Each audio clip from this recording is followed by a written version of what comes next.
Buenos días, Francesco.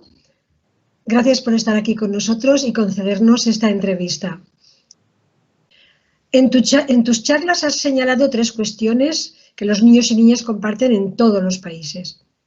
Un exceso de tareas y deberes escolares, la necesidad de contacto real con compañeros y compañeras y un reencuentro más íntimo con la familia. ¿Cómo crees que se pueden afrontar en el futuro?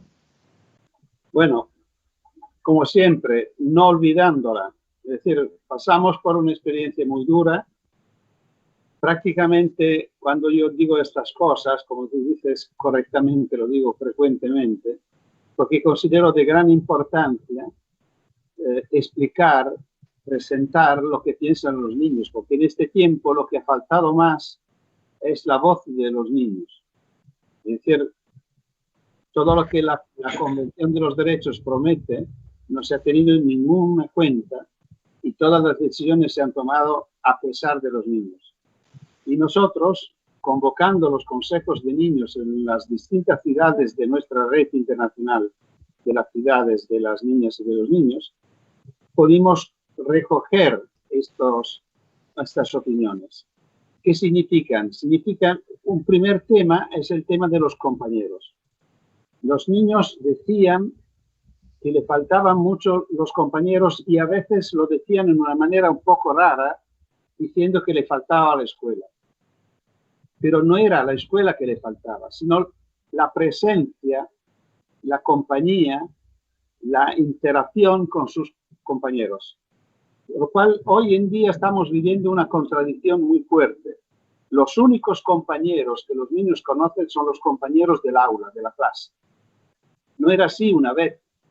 Mis compañeros eran los con los cuales yo jugaba en la calle, después de los deberes, después de comer, en la tarde. Nunca yo, pensando a mis amigos, pensaba a los compañeros de clase. Eran compañeros estos de otro tipo. Por casualidad, estábamos juntos en la misma aula para vivir una experiencia que a mí no me gustaba mucho. Y esto es el primer tema. Es importante que los niños puedan retomar una posibilidad de tener amigos diferentes de los compañeros de clase. El segundo tema, que fue muy importante, fue que los niños pasaban un tiempo bastante bueno, a pesar que era un tiempo nuevo, tan largo con sus padres. Y no estaban hartos de deberes y cansados y aburridos de seguir clases en una pantalla. Esto describe muy bien un error fatal que ha tomado la escuela, de mi punto de vista, por lo menos la escuela italiana, que asumió como su lema: la escuela no para. ¿Cómo es posible que la escuela no pare si ha parado el mundo? La escuela debía pararse, suspender sus programas, renunciar a sus deberes, renunciar a juzgar y evaluar y dedicarse a sus alumnos. La escuela no puede seguir con su programa con Napoleón o el descubrimiento de América. Esto yo creo que son algunos temas que no solo valían en el tiempo de la cuarentena, sino que son cosas que podemos llevarnos por una escuela de mañana. Claro, en la cuarentena de estos temas salió la propuesta de la casa como laboratorio. Es decir, si los niños viven en casa, si están bien con sus padres, porque la escuela no aprovecha para pedir ayuda a los padres y transformar la casa misma como un laboratorio escolar.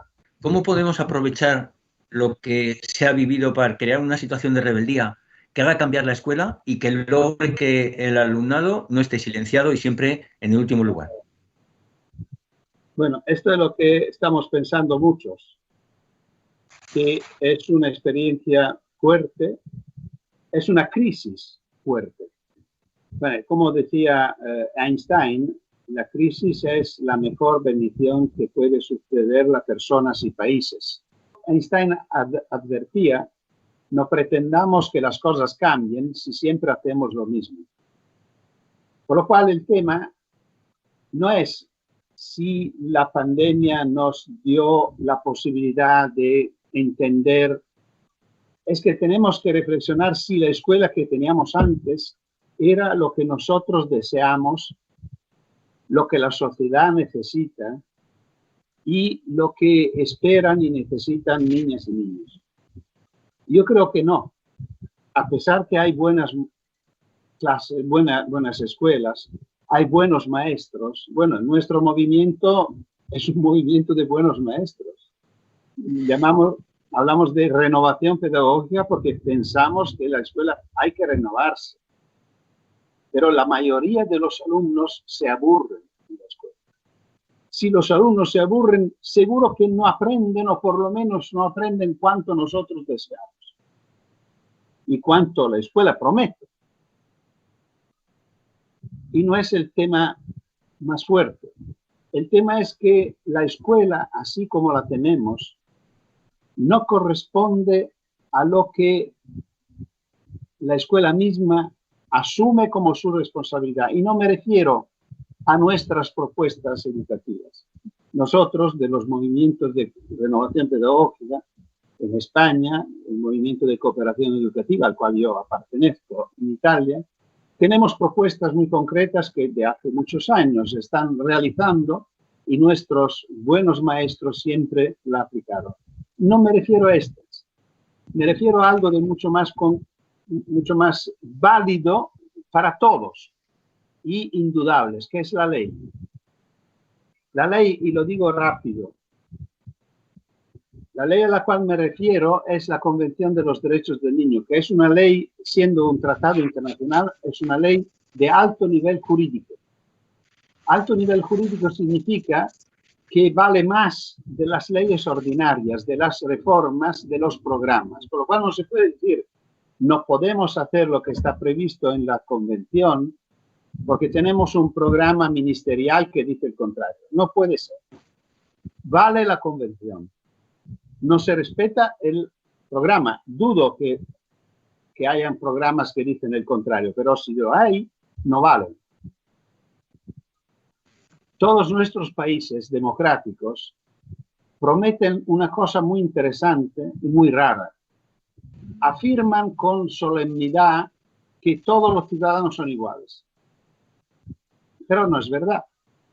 Por lo cual esta afirmación solemne que hacen nuestras constituciones no vale como una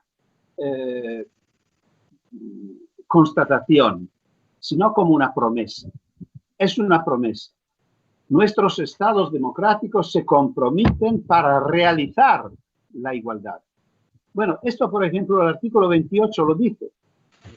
Dice que los estados reconocen el derecho del niño a la educación y a fin de que se pueda ejercer en condiciones de igualdad de oportunidades, deberán implantar la enseñanza primaria obligatoria y gratuita para todos. Por lo cual la escuela asume este papel socialmente muy importante de ser uno de los instrumentos de un Estado democrático para conseguir la igualdad de oportunidades. ¿Y cómo? Lo explica el artículo 29. Me gusta mucho citarlo y proponerlo como material de trabajo porque es un artículo que no se refiere a la escuela, sino a la educación. Bueno, ¿qué dice el artículo 29? Dice, los estados convienen en que la educación del niño deberá estar encaminada a desarrollar la personalidad, las aptitudes y la capacidad mental y física del niño hasta el máximo de sus posibilidades. No sé si se nota que no dice que objetivo de la educación es que los hijos en la familia y los alumnos en la escuela consigan los resultados previstos y las expectativas de los padres por un lado y de los maestros por el otro. No, dice el contrario. Dice que el objetivo de la educación es ayudar a cada uno de los alumnos a buscar sus actitudes para desarrollar su personalidad, sus actitudes, hasta el máximo de sus posibilidades.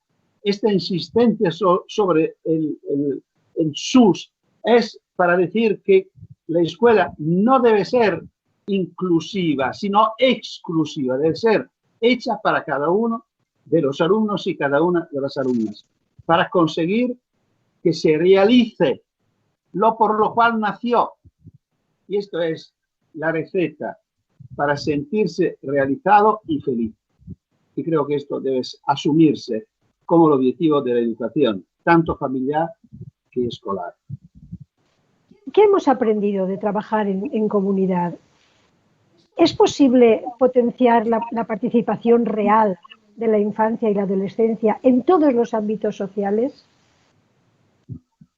Bueno, es que con todas estas preguntas nos volvemos a un tema, por un lado, muy claro, por otro lado, muy dramático.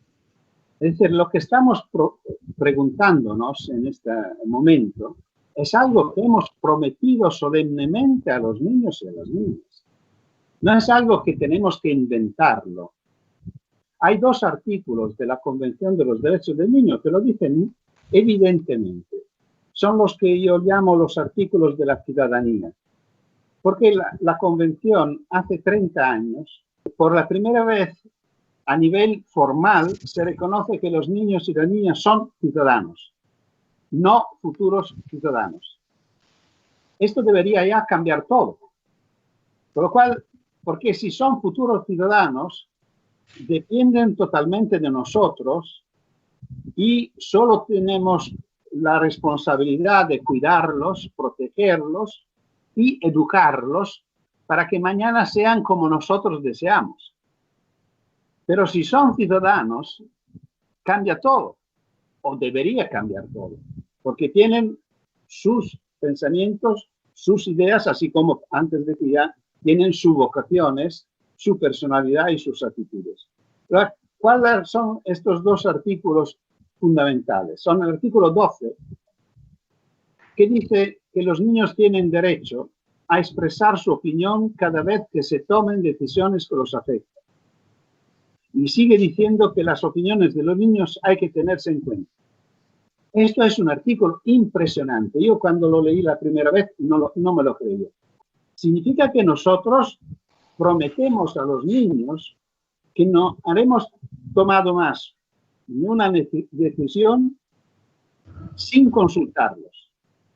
¿Qué significa tener formas de consultación de los niños en todos los ámbitos donde viven los niños? En la familia, en la escuela, en la ciudad, en el hospital pediátrico, en los museos para niños. Bueno, donde hay niños, los niños deben tener la palabra, porque esto lo dice la ley. Esto es el primero. Por lo cual esto sale de la escuela, involucra a la escuela, obliga a la escuela, pero no se reduce, no termina en la escuela. El segundo artículo fundamental es el artículo 31. El artículo 31 dice que los niños tienen derecho al tiempo libre y al juego. Yo lo que estoy pensando siempre más es que tenemos que no ocuparnos del juego de los niños. Simplemente dejar que sea posible. Por lo cual el verbo dejar es el verbo que acompaña el juego de los niños. No es ni el verbo acompañar, ni el verbo organizar, ni el verbo ofrecer, ni regalar, ni nada, simplemente dejar. Si nosotros dejamos tiempo libre, como dice la ley, que significa un tiempo sin deberes, un tiempo sin actividades, un tiempo sin control directo, que significa simplemente que los niños todos los días deberían salir de casa, encontrarse entre ellos, decidir qué juego elegir y después ir a un lugar que sea adecuado al juego elegido. Los juegos de los niños son los niños que lo deciden. Y si no lo encuentran, lo inventan. La dinámica con nuestros niños y niñas y el juego debería ser que lo dejamos salir dentro de un marco de reglas, que es correcto que la familia exprese.